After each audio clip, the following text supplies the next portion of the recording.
गीता, चलो तुम ये टोकरी लेकर घर की तरफ चलो, मैं निहारिका के साथ थोड़ी सब्जियां और काट कर लाती हूँ। ठीक है माँ, मैं चलती हूँ, आप आ जाना। पुष्पा अपनी दोनों बेटियों के साथ खेतों में काम करके जैसे तैसे अपना घर चला रही थी। उसकी दोनों बेटियां खेतों में उसकी बहुत मदद करती थीं। उन्हीं के सहारे से वो सब्जियां बेचकर गुजारा किया करती थी। निहारिका, तुम घर का काम कर लो, मैं तुम्हारी बड़ी बहन गीता के साथ बाजार जा रही हूँ ये सारी सब्जियां लेकर। लेकिन माँ, घर के काम तो मैंने पहले ही कर दिए थे, क्यों ना मैं भी आपके साथ बाजार करूँ? ठीक है बेटी, चलो। पुष्पा अपनी दोनों बेटियों के साथ सब्जियां टोकरी में भरकर बाजार में ले आती है।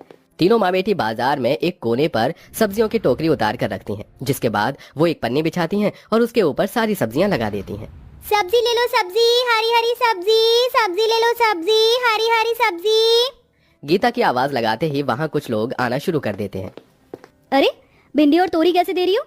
ज्यादा महंगे नहीं है बहन जी, बहुत सस्ते हैं, ले लो, सही दाम पर लगा दूंगी। भिंडी 100 रुपए किलो और तोरी 80 रुपए किलो। हे भगवान, इतना महंगा दे रही हो, इससे अच्छा तो मैं किसी बड़ी दुकान से ही खरीद लूंगी। पता नहीं तुम्हारी सब्जी कैसी है। नहीं बहन, ऐसा नहीं है, बहुत साफ सुथरी सब्जी है और साथ में अभी अभी फ्रेश तोड़ कर ला रही हूँ अपने खेत से। ललिता जैसे ही भिंडी और तोरई उठाकर देखती है, उसे सब्जियां ताजी ही लगती हैं। और कहीं पर लेने जाऊंगी तो ऐसी ताजी सब्जी तो नहीं मिलेगी, ऊपर से दाम भी बहुत ज्यादा लगाएंगे। वैसे ही बेचारी ज्यादा महंगी भी नहीं बेच रही, सही खरीद लेती हूँ। इस तरह ललिता ऐसा सोचने के बाद पुष्पा से ही भिंडी खरीद लेती है। ऐसे ही पूरे बाजार में 1 से 2 ही ग्राहक आकर पुष्पा से सब्जियां खरीदते हैं, बाकी के सब बड़ी बड़ी दुकानों से ही खरीदते हैं। रात हो रही है और अभी तक हमारे पास और कोई नहीं आया। अब हम लोग क्या करें, इतनी सारी सब्जियां बच गई हैं। माँ, एक काम करते हैं, इन्हें वापस घर लेकर चलते हैं, कल सुबह सुबह यहाँ वापस आकर लगा देंगे। हाँ माँ, दीदी बिल्कुल सही कह रही है। अपनी दोनों बेटियों की बात सुनकर पुष्पा सब्जियां वापस टोकरी में भरकर घर वापस आ जाती है। घर आने के बाद जब वो खाना बनाने जाते हैं तो सिलेंडर की गैस खत्म हो जाती है।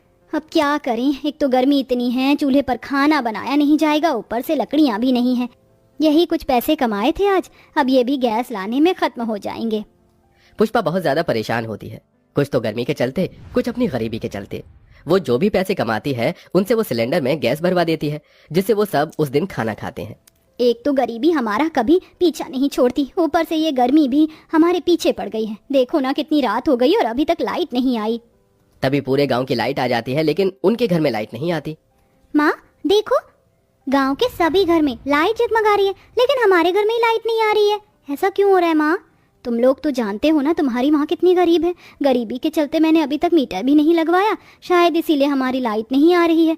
अब हमारे पास और कोई चारा नहीं है, तुम दोनों यहाँ लेट जाओ, मैं तुम्हारी हवा कर दूंगी। लेकिन माँ, थकी हुई तो आप भी हो, चलो आप भी सो जाओ। नहीं मेरी प्यारी बेटियों, मैं बिल्कुल ठीक हूँ, तुम दोनों आराम से सो जाओ। पुष्पा रात भर अपनी बेटियों को हाथ वाले पंखे से हवा करती रहती है। अगले दिन जब सवेरा होता है तो सुबह के 4 बज जाते हैं। पुष्पा कल की बची हुई सभी सब्जियों पर हल्का हल्का पानी डालकर उन्हें टोकरी में भर लेती है। ये सब्जी बिल्कुल फ्रेश ही लगनी चाहिए ताकि लोग इन सब्जियों को खरीद सकें। पुष्पा अपनी दोनों बेटियों को घर छोड़कर ही अकेले सब्जी बेचने पहुंच जाती है। वो पूरी दोपहरी गर्मी में धूप के नीचे बैठकर सब्जियां बेच रही होती है, जिससे उसे गर्मी में चक्कर भी आने लगते हैं। हे भगवान, कितनी गर्मी हो रही है।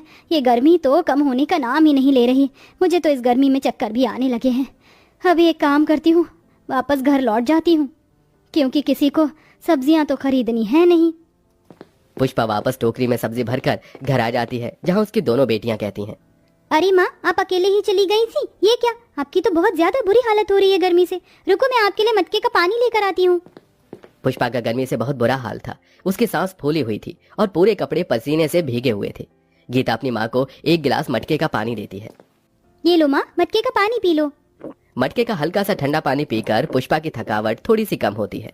मैं समझ सकती हूँ माँ, आपको हमारी कितनी चिंता होती है, लेकिन ऐसा भी नहीं है कि आपको अकेले ही काम करना पड़े। हम दोनों बहनें आपका साथ निभाने के लिए हमेशा आपके साथ हैं। कल से आप अकेले काम करने नहीं जाओगी, हम भी आपके साथ चलेंगे।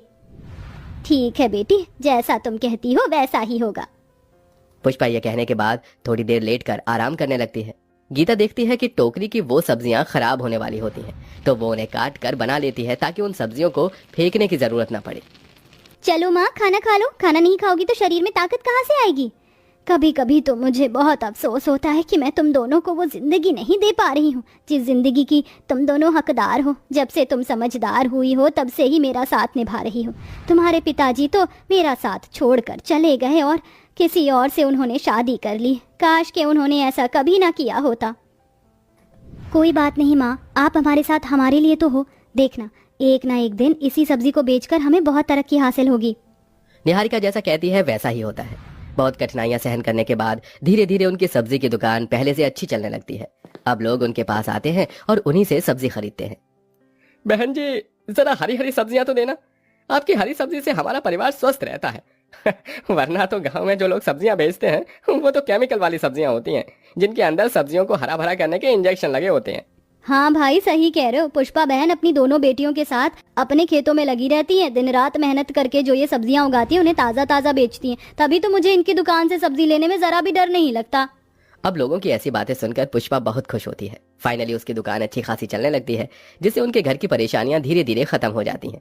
वहीं पुष्पा ने जो पैसों की वजह से अपनी बेटियों की पढ़ाई छुड़वाई थी, अब वो पैसा कमाकर उनकी पढ़ाई दोबारा से शुरू कर देती हैं। बेटियों, तुम्हारी माँ बहुत गरीब है, लेकिन उसके अंदर तुम्हें कामयाब बनाने का हौसले बहुत ज्यादा है।